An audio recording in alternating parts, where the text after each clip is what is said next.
This message has no affiliation with the Department of War. Good evening, everyone. Happy Veterans Day to all. This is the Martin Memo.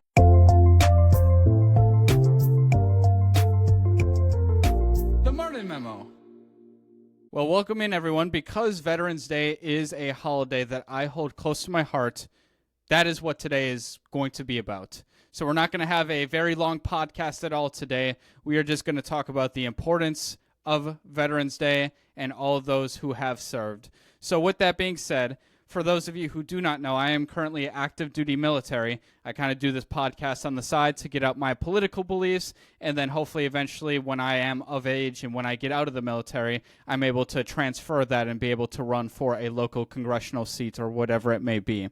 So with that being said, I joined January 5th, 2022. I can't believe it has already almost been 4 years. They really are not lying when they say the time in the military just flies by, and that it has. So I'm going to tell you a little bit on the process and how I got into the military. I was an electrician in Florida, and I was just kind of having issues with the work environment. They could pay me cheaper because I was technically an apprentice, even though I was running my own truck. I was very much burnt out. I was in the 120, 140 degree attics, pulling a wire from one side of the house to the other. So I was very fed up and tired with the job. So I was expressing my dissatisfaction to my parents. And my mom actually said, well, why don't you just do the military? And she said it jokingly.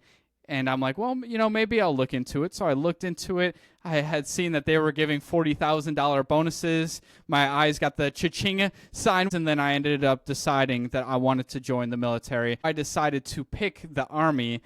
I was navigating between several different branches, more specifically the Marines and the Army.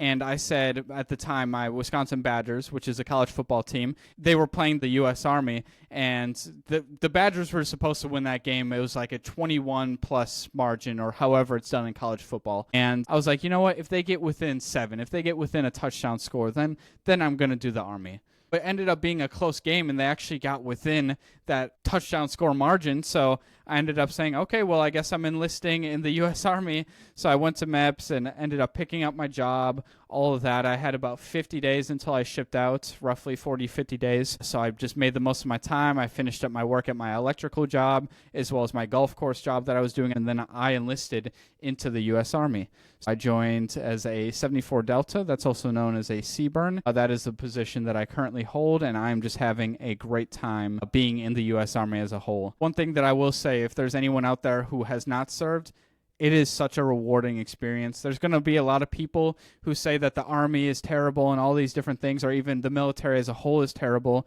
but truly it is what you make of it. Most of these people that are disgruntled, as we call it, they're in their barracks room for hours on a day, playing the game, drinking, whatever it may be, and they're not getting out there and taking advantage of all the opportunities that the military has to offer. The VA loan, that's such a great program. Being able to pay for your college, having all these benefits out there that do really exist, and all the resources that they have at every military installation is remarkable. So I do highly encourage to join the military, whether you join the best branch, that's the Army. Of course, I might be a little biased, or you join the Air Force, the Marines, Space Force, Coast Guard, Navy, whatever it may be.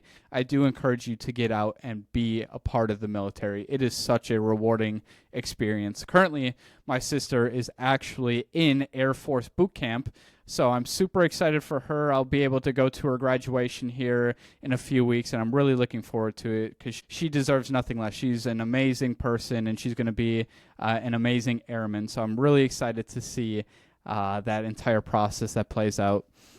So with that being said, as much as I say it was for the pay and to get rid of my other job, there are many reasons that I decided to join the military. Well, I wanted to serve my country because I knew I wanted to serve in politics, and having a military background helps out tremendously within that field. And you also develop those leadership skills within the military to help you become a better leader and serve on behalf of the American people. I also have a pretty deep history of family members being within the military.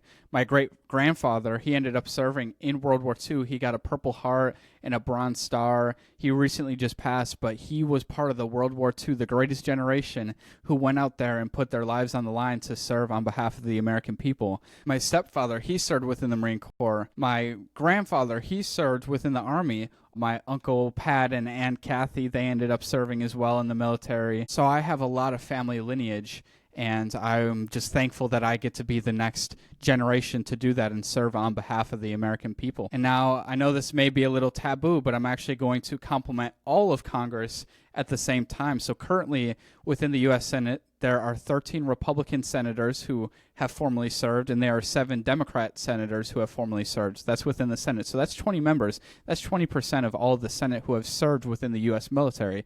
On the House side, 59 Republicans have served, and 21 Democrats have served. So if you add the Senate and the House numbers, that's currently about 1/5 of Congress who has served.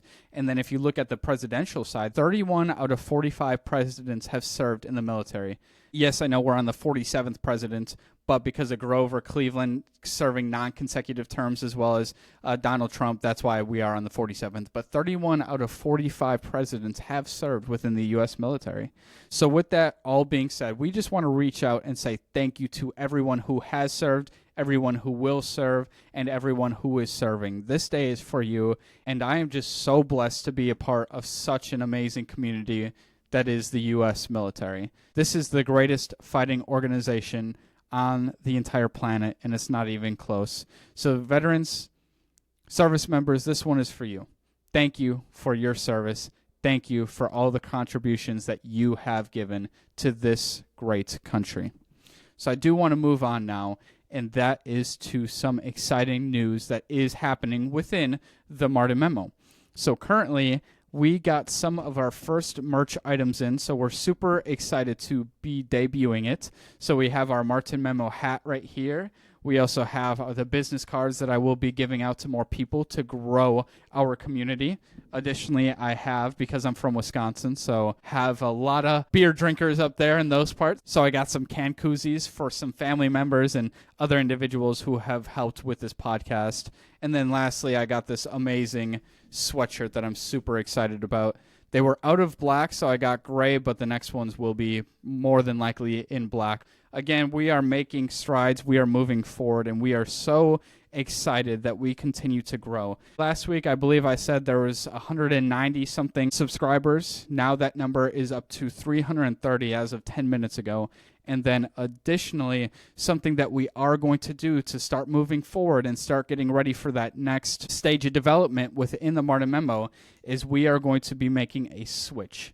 So on Monday, we're going to do a YouTube Live where it's going to be a Q&A. You can ask questions in the chat or just kind of listen to what I'm saying and add off of it. But we are going to be going forward with that. So we do hope to see you on the YouTube Live. That's going to be at 8 p.m. Eastern Standard Time. Now, this Tuesday podcast that we normally have with a guest or just kind of our special podcast, that's going to move to Wednesday, and then you're going to have the weekly reviews occur on Friday as usual. So we're making a couple changes. We're trying to get more content out there and just continue to grow this organization. We are making such huge strides, and we know it's only going to continue to get better and better, but we all need you. This movement is nothing without you, so please continue spreading the word out. We are only getting better. I look back at videos when I first started, and I can tell there's such a difference between now and then, and that's only been about 6-7 weeks now. So we are going to continue to move forward, and we are going to continue to put out a quality product for all American people to take part of. So with that all being said, well, folks, that's all we have in store for today. Join us on Friday as we go over the Second Amendment. That is going to be one that you do not want to miss. Share your thoughts on X. Follow us on Instagram and Facebook at The Martin Memo. And don't forget to subscribe on YouTube. Now, in case I don't see you, good morning, good afternoon, and good night. This is The Martin Memo. Happy Veterans Day.